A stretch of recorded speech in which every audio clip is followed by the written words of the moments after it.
चलिए, तो अगली मीटर में अब जो है देखते हैं क्या कुछ खास चीज़ें निकल करके आ रही हैं। आज हम खास तौर से राइस ब्राउन मील से जुड़े हुए तमाम अपडेट लेकर के आए हैं। इस पर बातचीत करने के लिए हमारे साथ जुड़ रहे हैं कुंवर जी ग्रुप के डायरेक्टर और हेड रिसर्च रवि देवड़ा जी और एग्रो कॉर्प इंटरनेशनल के रिसर्च हेड इंद्रजीत पॉल जी। आप दोनों का बहुत बहुत स्वागत आज की इस विशेष चर्चा में जुड़ने के लिए। सबसे पहले रवि सर, आपसे जानना चाहेंगे और आपसे शुरुआत करना चाहेंगे कि देश में धान की हम देख रहे हैं कि रिकॉर्ड उपज देखने को मिल रही है, जिसकी वजह से राइस ब्राउन मिल का स्टॉक लगातार बढ़ता हुआ दिखाई दे रहा है। क्या ये बढ़ते स्टॉक को देखते हुए हम उम्मीद करें कि सरकार एक्सपोर्ट में भी कुछ रियायत देगी, एक्सपोर्ट खोलेगी? जब से जो लास्ट टाइम गवर्नमेंट ने डिसीजन लिया था इन पर्टिकुलर ब्रोकन राइस के केस में यही सिचुएशन हुई थी, क्योंकि स्टॉक काफी बढ़ चुका था और इस हिसाब से गवर्नमेंट ने ब्रोकन राइस में एक्सपोर्ट की लिमिटेड बट छूट दे दी थी। हमने काफी अच्छे मार्केट प्रिपेयर किए, लाइक डी ओल्ड जो भी राइस है इसमें हमने एशियन मार्केट में काफी मेहनत करके हमारा मार्केट बनाया था। साथ में ब्रोकन राइस में चाइना एंड अफ्रीकन कंट्रीज हमारी काफी अच्छी मार्केट थी। हालांकि डिसीजन के बाद लोग ने अपनी सप्लाई चेन में काफी परिवर्तन किया है। तो ये अगर ओपन होता है तो थोड़ा रिस्टोर होने में भी टाइम लगेगा, तो गवर्नमेंट को जल्द से जल्द ये डिसीजन में मीन्स के डिसीजन लेना होगा, क्योंकि एवरेज जो स्टॉक गवर्नमेंट का भी टारगेट है, मीन्स गवर्नमेंट टारगेट हायर ही रखती है, उसके भी आप देखें तो 9 टाइम का स्टॉक है। मीन्स के टोटल जो अभी रिजर्व है गवर्नमेंट के पास, मीन्स के इंडिया में वो 68 मिलियन टन की रिजर्व है।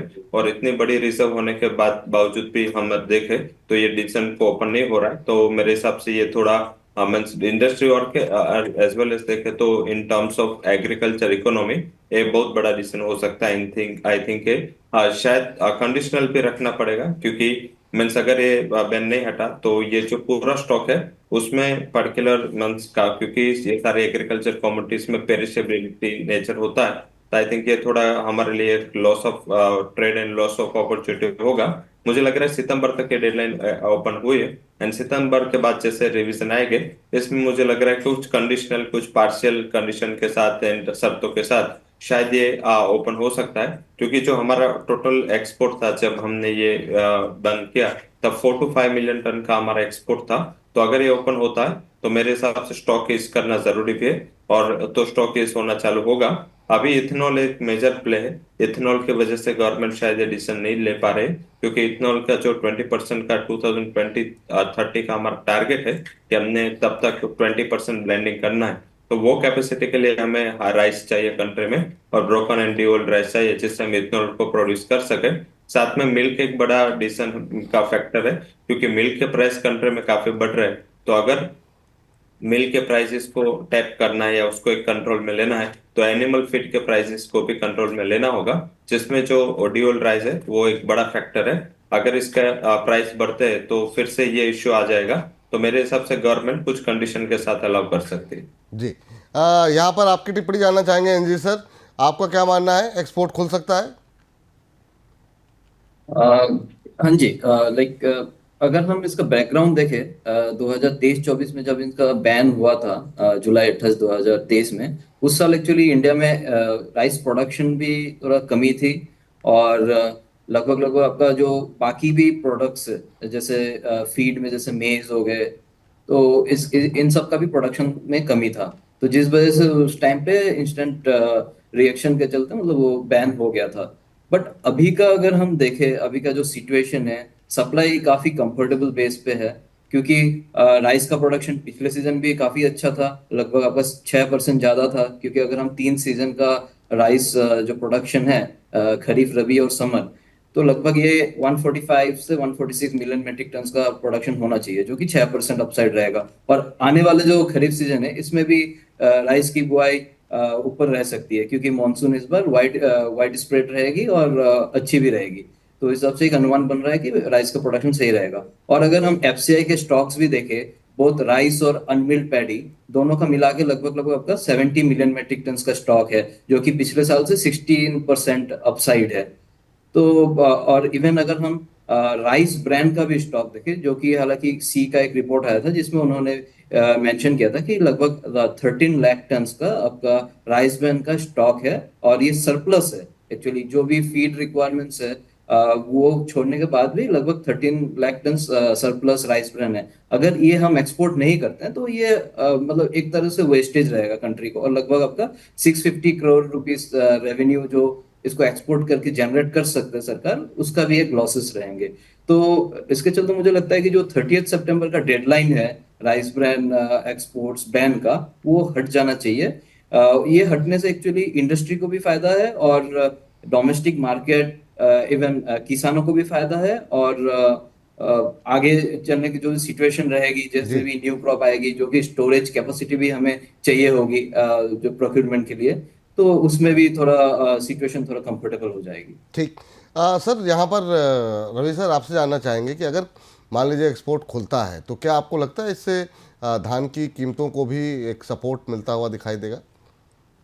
सपोर्ट बहुत ज्यादा नहीं मिलेगा, क्योंकि गवर्नमेंट का ये बिग प्रेशर होगा कि प्राइस को इतना ज्यादा ना बढ़ने दिया जाए। एंड सेकंड जो रीजन है, क्योंकि अभी फिर से अच्छे मानसून की शुरुआत हो चुकी है, इन पर्टिकुलर इससे सोइंग एक्टिविटीज और बढ़ेगी। एंड मीन्स के अभी भी जो प्राइस है धान के, वो कंपेरेटिव अदर पीयर के सामने तो अच्छे स्टेबल ही है, और फार्मर को अच्छा रियलाइजेशन भी मिल रहा है। तो मेरे हिसाब से गवर्नमेंट का एक बेसिक मोटो भी होगा कि ये जो हटे बैन लास्ट टाइम जब मीन्स के जो ब्रोकन में हुआ था, ऐसा कुछ ज्यादा डीओएल में ना हो, तो आई थिंक ये भी गवर्नमेंट का एक इश्यू होगा। मुझे लग रहा है कि प्राइसेस में कुछ ज्यादा बढ़ोतरी नहीं होगी। गवर्नमेंट इसको प्रोटेक्ट करने के लिए पहले स्टेप्स रेडी रखेंगे, और इस हिसाब से, क्योंकि इतना बड़ा मीन्स के सप्लाई ऑलरेडी हमारे पास इतना बड़ा स्टॉक है, और अगर मीन्स के हम ओपन करते तो दूसरे दिन से वो एक्सपोर्ट भी नहीं होना। आई थिंक एक सेंटिमेंटल इम्पैक्ट एक आध दिन जरूर से रहेगा, बट प्राइस में मुझे लग रहा है कि 2 से 4% से ज्यादा कुछ इजाफा होने की उम्मीद नहीं रखनी चाहिए। हम्म। सर आपका मानना क्या है सर, यहाँ पर इंद्रजीत जी, कि क्या आपको लगता है कि अगर एक्सपोर्ट खुला तो फीड मार्केट पर क्या असर हो सकता है, और प्राइसेस को लेकर के जो रवि जी की राय है उससे सहमत हैं आप?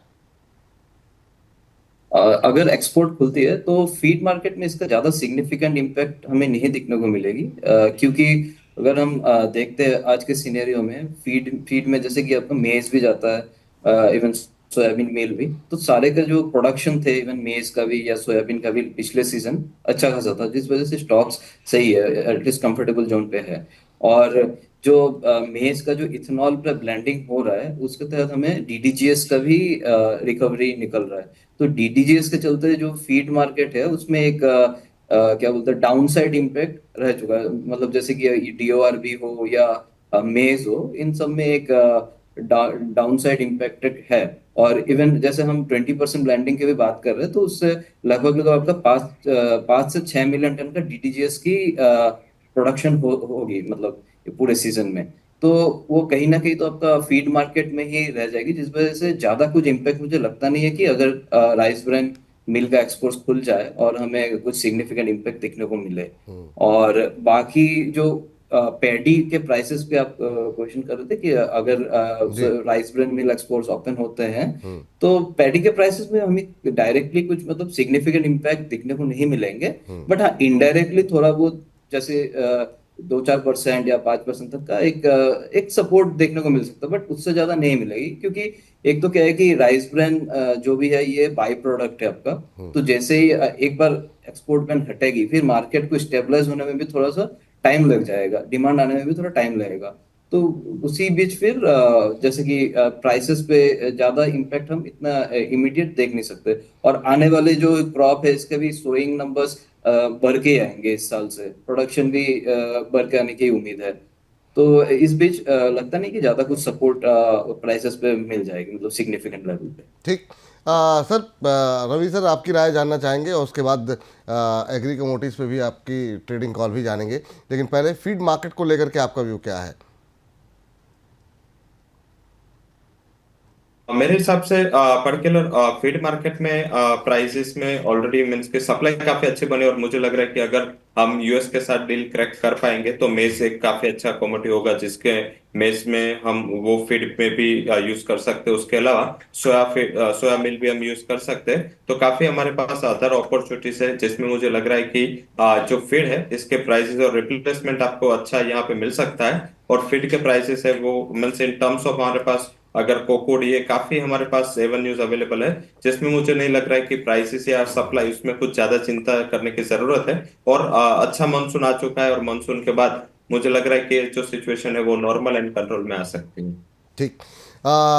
सर, अब कार्यक्रम की समाप्ति की तरफ बढ़ रहे हैं। रवि सर, आपसे जानना चाहेंगे कि अगर इस समय ट्रेड लेना हो तो एग्री कमोडिटी में आपकी पसंदीदा ट्रेडिंग कॉल क्या होगी? हिसाब से अगर कोई ट्रेडिंग कॉल लेना है तो आज के दिन में आपको जो फोकस रखना है वो कैस्टर में फोकस रखे।